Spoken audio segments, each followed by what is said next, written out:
Hello everybody and welcome to the latest Blood Red podcast with me, Ian Doyle. Joining me today is our chief, no you're not the chief, that's me, I'll get this right now, our full-time Liverpool correspondent, both home and away. It's Paul Gorst. Hi Paul. Hello Ian. How you doing? Oh yeah, all good. Looking forward to the end of this interminable season. It has gone on for a very long time, I think hasn't Liverpool it? have played 10 games fewer than they did last season, but this one feels so much longer. But the end is in sight. It is, and also in sight of me anyway, is Theo Squires, our LFC writer. Hello Theo, how are you doing?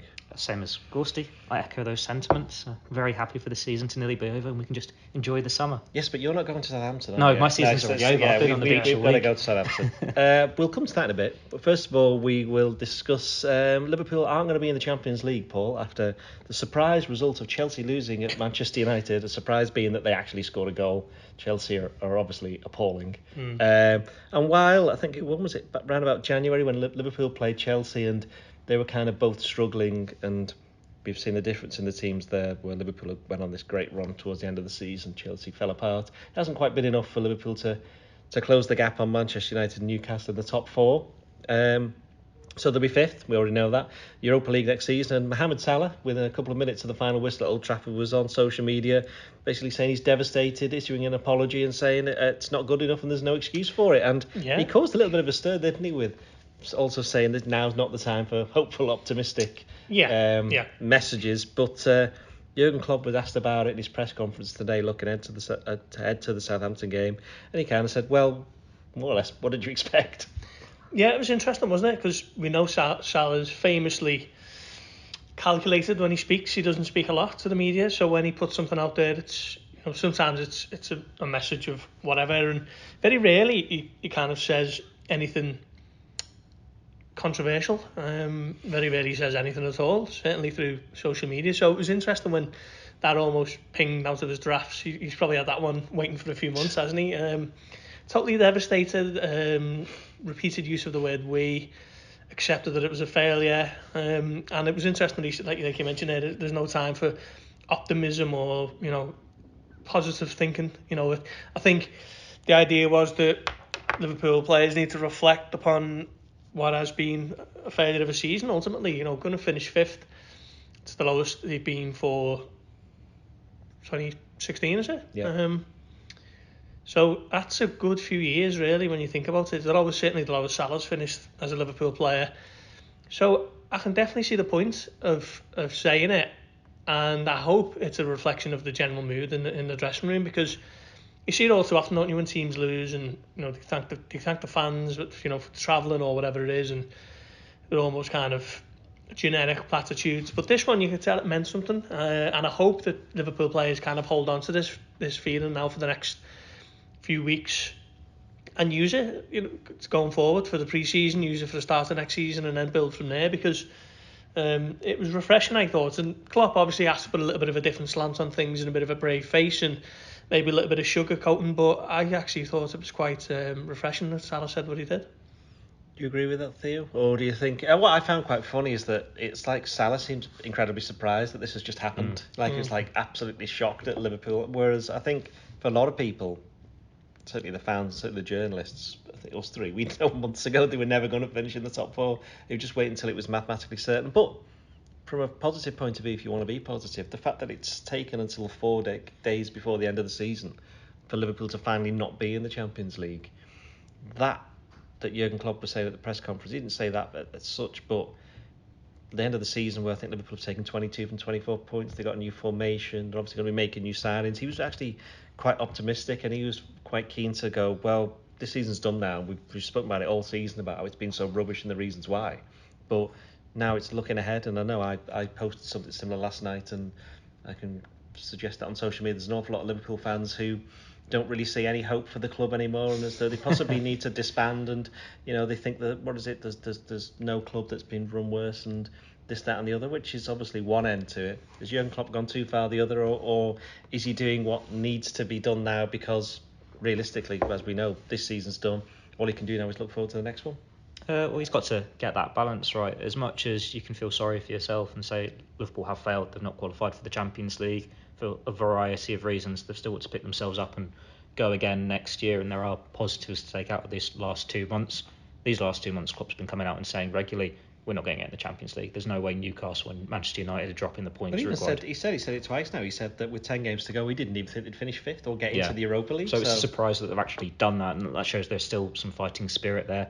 I see what you mean with like Salah coming out as though he was surprised, because you think, well, how long has he actually thought that the Champions League wasn't going to happen? Like Liverpool, in some ways that's good though, isn't it? Because that shows the mentality of somebody who was willing to give absolutely everything up to the last minute. But there's always that, then, I suppose, difference to what Klopp's saying publicly and what they're actually feeling in the dressing room. Like when he's saying, we've given up because he doesn't want to, it's a fool's errand if they're going for it. The dressing room haven't given up. They're still trying to fight for it in case it happens. But then we've seen that in the past, whether it was competing with City for titles or when they were storming to winning the league themselves. It's like, we don't talk about it. We don't think about it. Then as soon as they've won about it, we've been talking about it since we beat Manchester United in, January, December time. There's always that, what looks best publicly.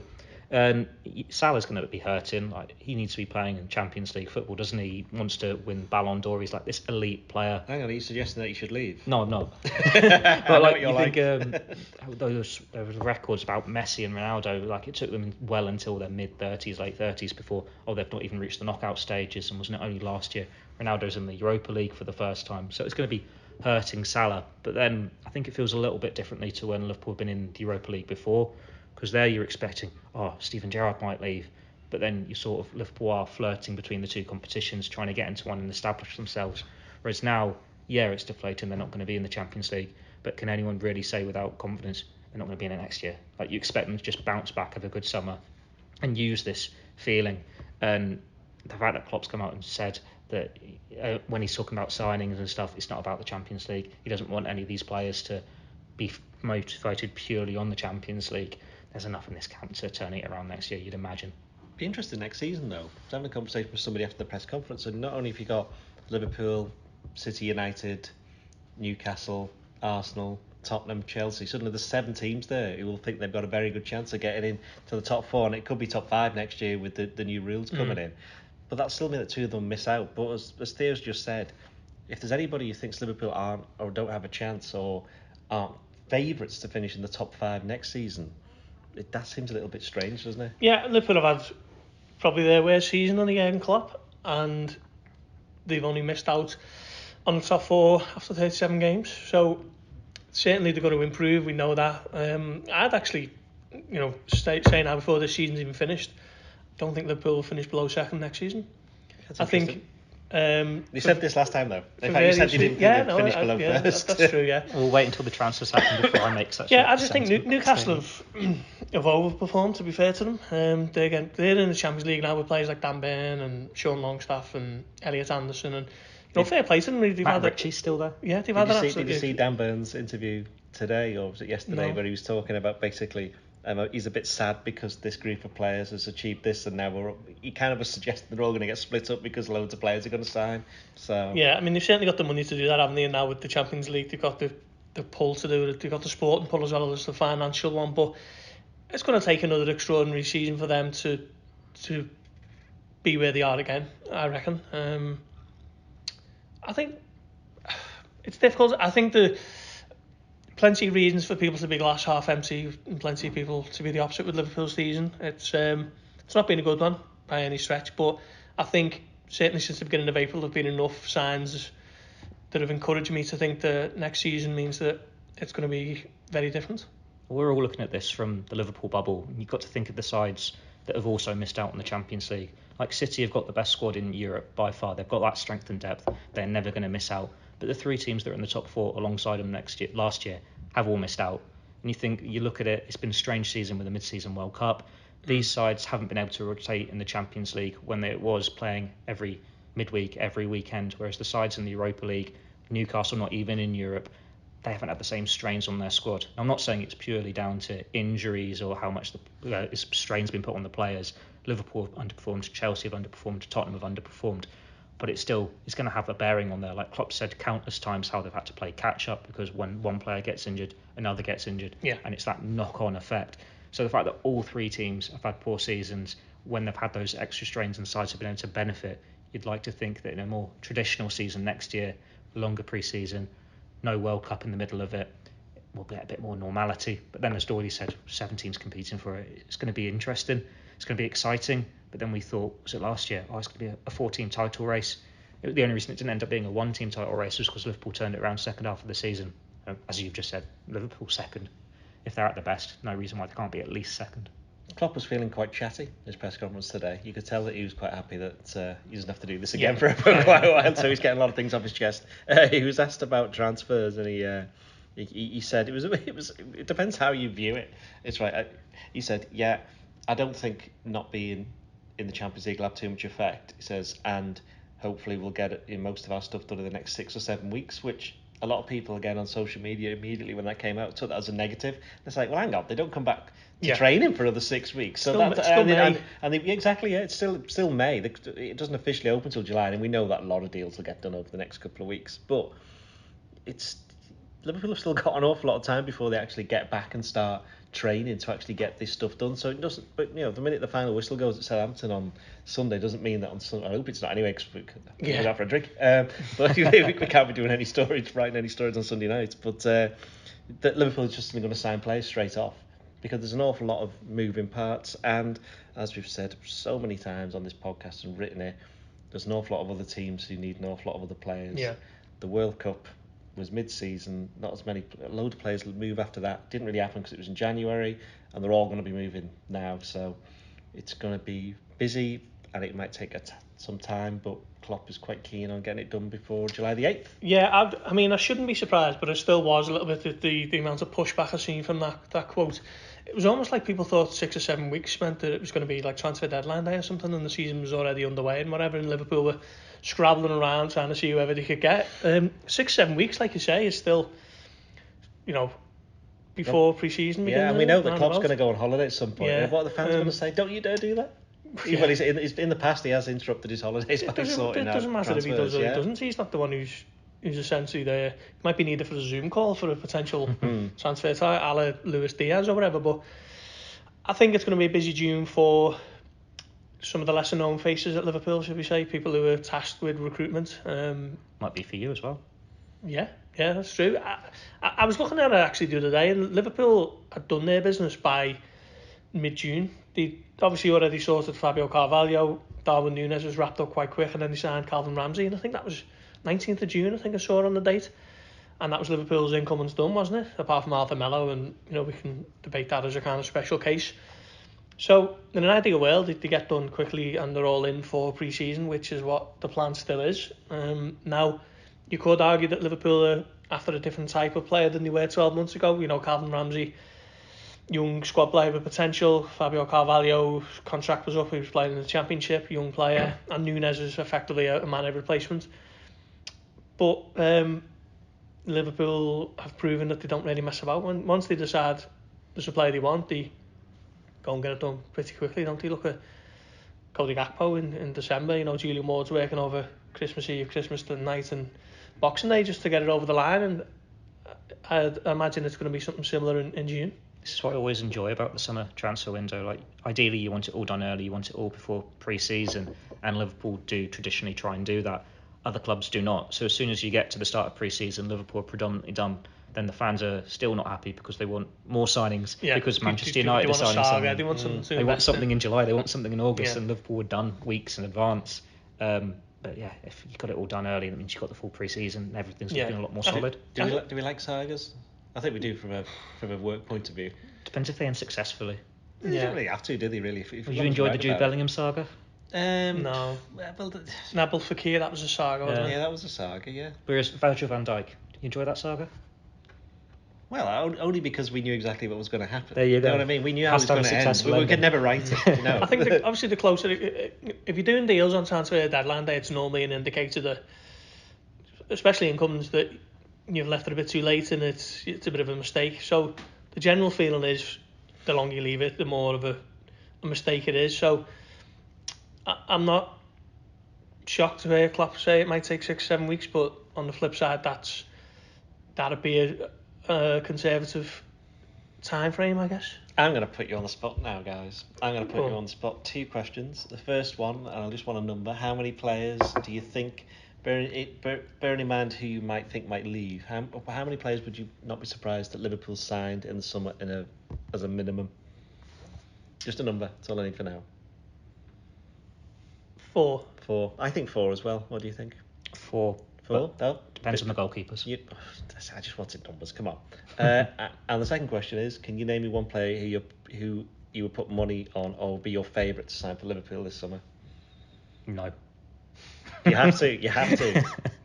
You have to. One that you I've wouldn't gotta be say a surprised. player? Yeah, you got to say a player. Yeah. A player. Alexis McAllister. I say Alexis McAllister as well. Yeah, after this week it's probably McAllister, but then things happen and change quickly. They do. So My concern now is if they don't get him, is who is option C? Because let's face it, Bellingham's option A, and might be harsh on McAllister, but he's who they've turned their attention to since Sheldon Bellingham There'll plans. be somebody with the same profile though, won't it? So It's got to be a This is what similar I've looked quality. at this week, haven't I? Because you could argue Gravenberch, Too young. Mount and McAllister B and C. But at least with Salah, he was option 4, wasn't he? He was option D. So they got to strike gold like Was that he? again. Yeah, because they went with Draxler, Pulisic, and Brand. Well, Brandt was really the only one they were definitely going for, wasn't he? But it At was the each time. window before. I don't remember Draxler really being linked. We wrote it. Theo, have you? The Times, Theo, Paul Joyce. have you? No, I just don't remember it. The Times, Paul Joyce wrote that. It's going back a few years, like. Yeah, but things change over that's over certain transfer windows. This Yeah. would be over certain weeks in a transfer window, so we'll wait and see. But yeah, I think we've all put our money where our mouths are. Oh well, 2 of us have. One of us has decided to take the 5th. It's kind of Theo. You didn't really. Did you give us an answer? Did you say McAllister? Yeah, I Didn't said really? Okay, McAllister. fine. Well, one player who might be leaving Liverpool in the summer is Fabio Carvalho. Klopp wasn't asked about him, No. but brought him up anyway in the press conference when he was talking about. The actual question wasn't about you thinking of letting any of the younger players go out on loan, and I think the kind of inference was you're signing lots of players. There's Curtis Jones, there's Harvey Elliott, there's Stefan, and I literally found out how to pronounce his name yesterday, and I've Pashetic. already forgot. What was it? Sorry? Pashetic. There you go. That's how you pronounce it. So just put a sh in the middle of it. Yeah. Yeah, Bash. Yeah. Yeah. And then he just came back to the question a bit later on and just went, I forgot Fabio Carvalho, and then said, yeah, well, we might consider putting him out on loan. He kind of hinted at it a couple of weeks ago. It was interesting, that wasn't it? I think he said a couple of weeks ago, didn't he, that we're going to have talks around it and see what's what. And Because the story came out that he was going to leave. obviously those talks must have taken place. Because it was unprompted, wasn't it? Which was interesting, the fact that he said, oh yeah, and by the way, I think Fabio Carvalho is going to go out on loan. And for a manager who doesn't give a lot away, the fact that he gave that away when he wasn't even asked about it. I suspect he was trying to make the point about he wanted to get it across to Carvalho's attitude because he spoke very glowingly. Yeah, about him. he did, didn't he? I mean, that's how he works, doesn't he? You know, there's a manager who previously likened Nat Phillips to Robert Lewandowski in terms of improvements, and when there's a player who they're happy to maybe ease towards the exit door, they get built up a little bit, and that's manager, 1A of the tricks, isn't it? Tricks of the trade. I hope it only is a loan. I'm still not entirely convinced where his best position is or how he's best used, but there's certainly a player in Carvalho. I hope it's a loan to a Premier League team further down the league where he's going to be playing a lot more regularly, and we can start to see him in the Premier League more often and see if he is someone who's going to be suitable for the long term. He's still only 20, 21, is he? Theo, is he one of these players that's kind of, when they brought him in, they were going to use him primarily as an attacker, one of the 3. Probably use as a backup to Salah possibly on the right. But because the way that the season's gone and the team have played and the players who are missing and they need a new formation, that his development's been hampered by the fact that he hasn't been able to follow the path that Liverpool would have wanted him to, because they didn't expect to be struggling down in mid-table for an awful lot of the season. Yeah, they'd have expected to give him more minutes for sure, even if it's just going further in the domestic cups. They only made 8. He only made 8 starts this season. I mean, he could easily start against Southampton. Yeah, but like you think the domestic cups last year, they got to the final of both. They won both. Those are their extra games. Or if you're winning games in the Premier League more comfortably, you can bring him on for 20 minutes here and there, give him more opportunities. And it just so happened that they had injuries. They had to stick with the experienced players who are more proven. And then he was used less and less. Like Gorst said, we still don't really know his best position. When he came in, Klopp said, you can play him as an 8, can play him as a 10, a 9, a winger. And you look at him and he doesn't have the pace for some, he doesn't have the physicality for others. Some people don't play with a 10. But that'll be why he goes out on loan, to really find his position. And we saw it work so well for a Harvey Elliott a couple of years ago. Like, there is sense in letting him go. Like, one of the things is squad registration. He's under 21, so he doesn't have to be registered for Premier League, but he would need to be registered for Europa League squad. So that's an extra space you can have in the squad by just loaning them out for a year. But then at the same time, he is one of those players, if he was still around, you said would thrive playing Europa League football for a year. That could give him lots of opportunities. But it's one where you let him go for a season and then reassess next summer. What has he done in this year? Is he good enough to make that step? I know Gorst said Premier League club, so you think even a return to Fulham would be good for him. But he's also got his admirers abroad, like Porto. I think they were linked with him in the first place. Dortmund. And even like a club like Wolves, for example, like you think they've got that big Portuguese contingent there. They're going to lose players this summer. They're struggling with FFP, so they might have to look for loan signings. There are places around that would be good fits for him, but you need to get this loan move right for him, so then he's in the best place to kick on afterwards when he's back at Liverpool. Yeah, I think it's a bit of a win-win for Liverpool because they're not really going to miss him if he goes on loan. You're not going to look at any games Liverpool won't win next season. I think if only they had Fabio Carvalho. That's been the issue this year, isn't it? There's the pull quote from all the but on the flip side, you can send him on loan, and if he develops into the player who obviously Liverpool think they have on the hands, then you can bring him back in with that experience and the consistency to his game. Or if not, if he goes and has a great season and his team's knocking on Liverpool's door and they've already got signed 3 or 4 in last summer, they can move him on at a profit. So I think a lot of that makes sense. Excuse me. Just again talking about Carvalho, you also mentioned a couple of other players who may go out on loan. You looked at Tyler Morton, he mentioned Conor Bradley, who he said has come back, and he says, what did he say? He said he's grown, didn't he? He says looks like he's grown. Yeah. Shocked by his growth, wasn't it? Yeah. And these are players who certainly Tyler Morton played last season a couple of games. He made debuts in all the competitions, didn't he? Because he played in the Premier League as well. Tottenham, wasn't it, when there was that? Yeah. There was a lot of players when missing, the feud with the officials first kicked off again. Yes. Picked up again. San Siro. And that's right, played there as well. Conor Bradley, of course, played for your former club Bolton, and what a trophy played at Wembley. Didn't quite make the playoff final. He's been doing a real easy tour at the moment, as Conor. Well, this is the thing, is that, but bearing in mind that they've got the Europa League coming up, are Liverpool perhaps a bit more minded to keep hold of these players, or is that a little bit selfish because they could keep them for these games, but for them as individual footballers, it might be better, for example, for Tyler Morton to go out on loan to a Premier League team this season. It might be the same for Conor Bradley as well. I think they're going to have to take it case by case, and it just depends what they do in the transfer market in terms of players coming in, because you could say if they went and signed a senior right back so they could play Trent more in midfield as an option, and they didn't get the 3 midfielders, then you could argue, well, Bradley should go out on loan, you don't need him around. And then it's also with these players, it's the UEFA rules, like Calvin Ramsey is in that Carvalho bracket as well, so he's one you think definitely give him a loan so he can go and play games.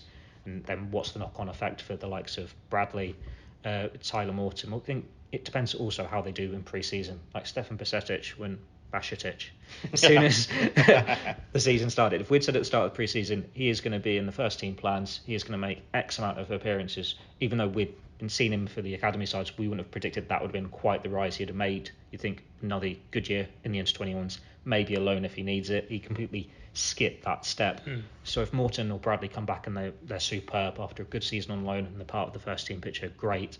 If they need that middle step and another loan is there, then that it comes into consideration as well. But it's all spinning your plates at the moment. They've got 6-7 weeks to make these decisions, see who comes in, and then just assess it all in pre-season for who is knocking out that door to be starting. Does qualifying for the Europa League, does that mean there's more chance of Kevin Kelleher staying at Liverpool?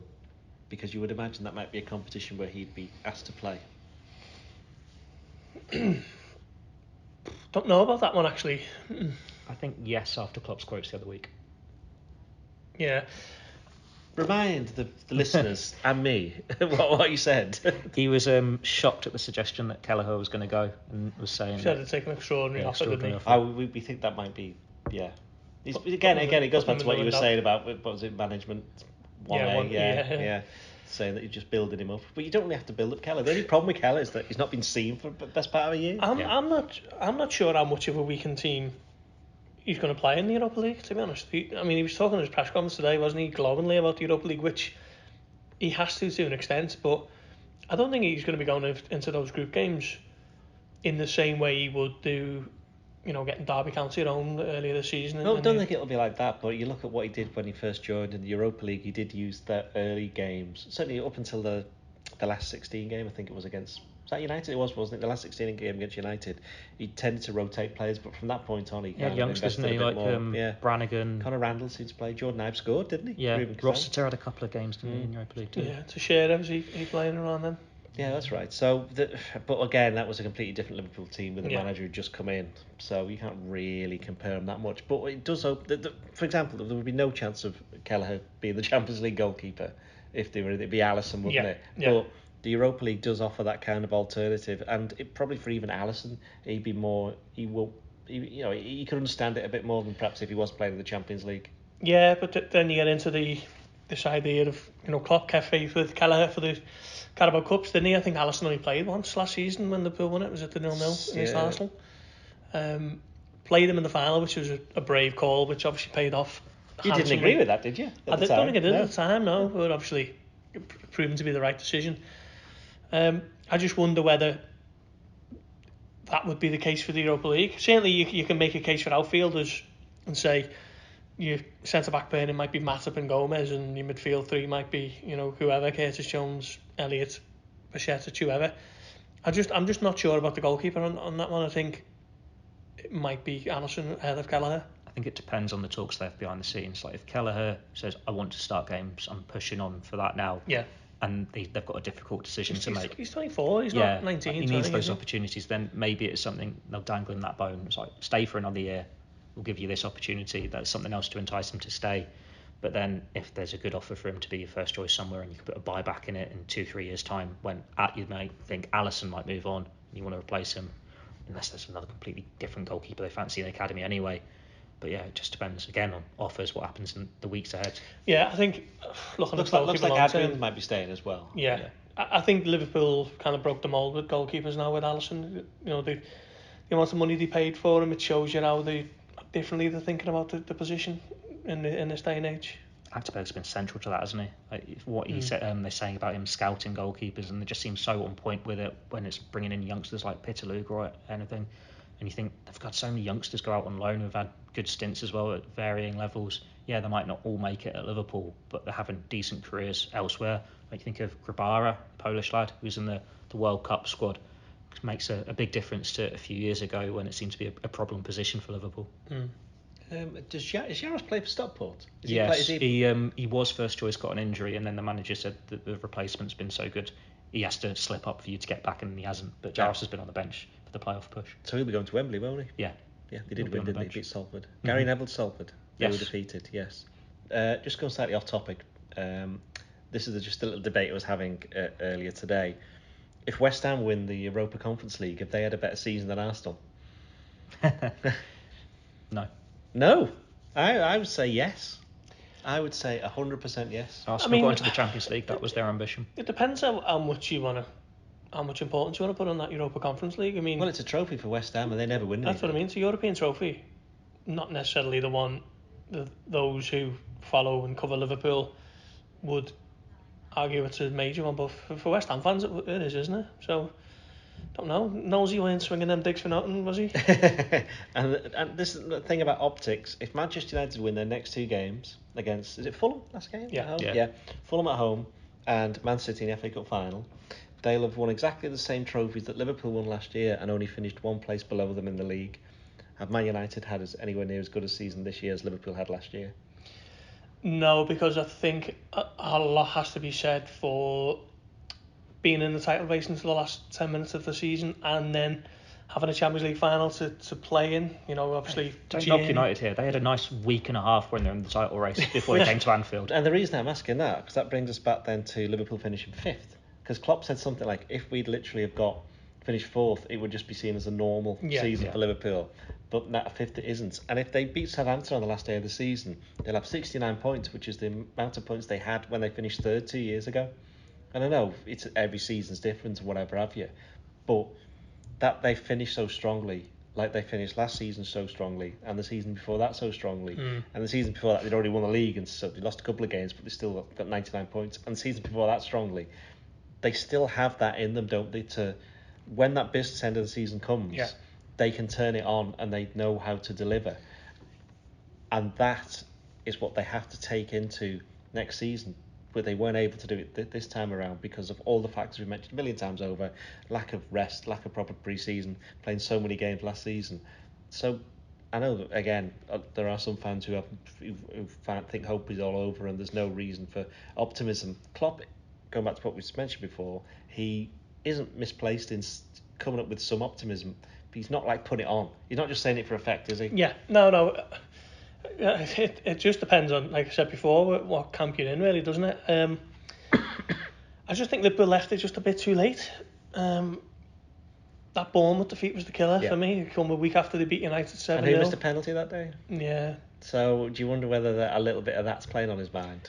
No, I just think he's just an elite performer, isn't he? And probably sees as a bit of an affront that he's not going to be lighting up the Champions League next season. Do you find it an affront as an elite journalist that you're not rated on it? I couldn't even get through that without laughing. Yeah. All right, we'll look then to Southampton. We mentioned before about Klopp and the players. He might be changing some of them, maybe we will be changing some of them. Who they're going to be now, we will now discuss as we discuss the team selector. So now we look ahead to Southampton. Who you having in goal? I would go for Kelleher. Yeah, and I'm still sticking with Alisson. See no reason to play your best goalkeeper. Because I'm on the beach. What's the point? Alisson can't win the Golden Glove. Give Kelleher a game. Why not? Defence. Trent can keep his place because he's been doing so well and that's his position. Robertson's got a knock, hasn't he? So Tsimikas can be left back. Van Dijk can keep his place, former club, get a few boos. I'm sure he will love that. And then I'll make a change at centre back. And I'll go Gomez over Matip, but I wouldn't be surprised if he goes Matip over Gomez. Well, Robertson's a doubt, isn't he, with a groin issue, so no point risking him. Tsimikas, Trent, Konate and Van Dijk otherwise. Konate did say he was unwell, didn't he, this week? Oh, he did, Konate, yeah. So. Go on, I'll bring in Matip for that one then. I'll bring in Matip as well. So it's been Matip, Tsimikas, Trent and Van Dijk. Midfield? Jones, Elliott, Milner. Give Milner a little send-off. Jones, Elliott, and I think Fabinho keeps it. I think the departing players, it's just substitute duty for their final hurrah. Yeah, it's a tough one whether they... Yeah, I mean, I think I'll play Jones and Elliott. They both started that game last year. That was my thinking. Yeah, and I will play... Not playing Mello now. I'll let him... To be fair, I will have him on the bench and I'd bring him on. Right, at some points. It's only fair. Now I go Milner as well, actually. Milner as well. And up front then, Theo? Salah starts because he's still going for that 20th Premier League goal. And I think if it's one goal or one assist, something like that, he's his second best season ever in terms of goal contributions and goals. If Nunes is fit, Nunes can start, try and finish the season strongly. And then Diaz or Jota on the left. Let's go Diaz because he's just come back from injury. It's a few more minutes in his legs. I'd play Jota left, Nunes down the middle and Salah on the right. Yeah, I think I'd go with that. Yeah, just give Nunes a little bit of a run out to end the season if he is fit. Salah, obviously, like Theo says, going for the targets, and yeah. What do we think then for a scoreline? What score do you reckon Southampton are going to win? I reckon it's going to be absolutely ridiculous. I think Liverpool will win 5-2. Yeah, there's always a big score at the end of the season, and I think it could be I was going to call it the Dell. Show me age there. Going to be at St Mary's on Sunday. You can go the Dell. We'll drop you off there. Yeah. Do you know what? I'm going to say 6-1. I said 3-1 with Fitzy, so I'll go 4-1 today. Can you imagine if Christian Walsh was still on that podcast now? What score he'd come up with now? It'd be like about 31-0 to Liverpool or something like that. And on that unlikely bombshell, we'll finish. Paul, where can we find you on Twitter? Not many places.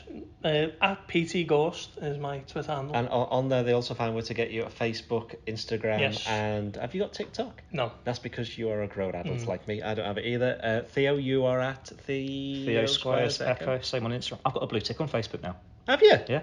I don't know why. Mine yet. What's going on? Right. Oh. Well, I genuinely am the real Ian Doyle at Ian Doyle Sports, and you can find where else go in there. And join us next week where we will look back at Liverpool's hefty defeat to Southampton probably, and we will all be celebrating the end of the season. Cheerio.